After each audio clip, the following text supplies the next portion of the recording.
السلام علیکم، Urdu horror story میں خوش آمدید۔ اگر آپ کے ساتھ کوئی پراسرار واقعہ پیش آیا ہو تو آپ اسکرین پر دیے گئے واٹس ایپ نمبر میں اپنا واقعہ بذریعہ ای میل یا وائس نوٹ کے ذریعے بھیج سکتے ہیں۔ ہم آپ کے نام کے ساتھ اس واقعے کو پروگرام میں ضرور شامل کریں گے۔ اب بڑھتے ہیں کہانی کی طرف۔ Power of love part 2 last part. میں سوچوں میں گم تھا کہ اچانک میرے ذہن میں روشنی کا تیز جھماکا ہوا اور میری آنکھوں کے سامنے پچھلے واقعات آنے لگے۔ میرے دماغ کی اسکرین پر پچھلے واقعات کسی فلم کی طرح چل رہے تھے۔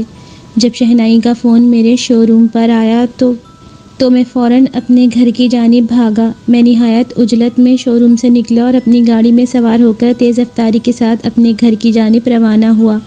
میرے ذہن میں شہنائی کا فون گونج رہا تھا۔ یاسر تم جلدی سے گھر پہنچو۔ کیا ہوا شہنائی، خیریت ہے نا؟ یاسر، میں نے اس دشمن ملک کے جاسوس کے بارے میں انتہائی اہم ثبوت حاصل کر لیا ہے، مگر اب مجھے دھمکیاں مل رہی ہیں۔ مجھے لگتا ہے کہ میرے پیچھے اجرتی قاتل لگا دیا گیا ہے۔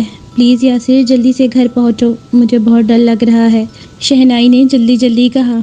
میں بھی پہنچتا ہوں، تم اپنا خیال رکھنا اور اپارٹمنٹ کے سارے دروازے اور کھڑکیاں اندر سے بند کر لینا۔ بس میں پہنچ رہا ہوں، جلدی آؤ یاسر۔ مجھے لگتا ہے وہ قاتل میرا تعاقب کرتے ہوئے بلڈنگ تک پہنچ چکا ہے۔ بس 2 منٹ میں پہنچتا ہوں۔ اپنے اپارٹمنٹ کے سامنے پہنچ کر میں نے گاڑی پارکنگ میں کھڑی کی اور تیزی کے ساتھ لفٹ کی جانب لپکا۔ جیسے ہی لفٹ 7 فلور پر پہنچی، میں چھلانگ مار کر لفٹ سے باہر نکلا اور دوڑتا ہوا اپنے اپارٹمنٹ تک پہنچا۔ اپارٹمنٹ کا دروازہ بند تھا۔ میں نے دروازے سے کان لگا کر اندر کی صورتحال معلوم کرنا چاہی، مگر اندر مکمل خاموشی تھی۔ پھر میں نے اپنی جیب سے اپارٹمنٹ کی چابی نکالی اور دروازے کے کی ہول میں چابی لگائی اور نہایت احتیاط سے چابی گھمائی۔ ہلکی سی کلک کی آواز کے ساتھ تالا کھل گیا۔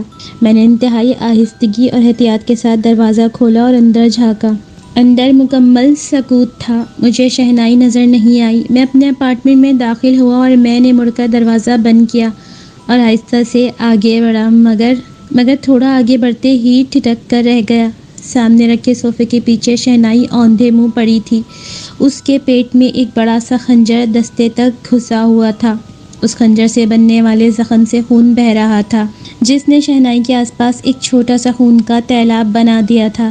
شہنائی کو اس حالت میں دیکھ کر میں بھوکلا گیا اور جلدی سے شہنائی کی جانب بڑھا اور اسے اپنے ہاتھوں میں اٹھایا اور سیدھا کیا۔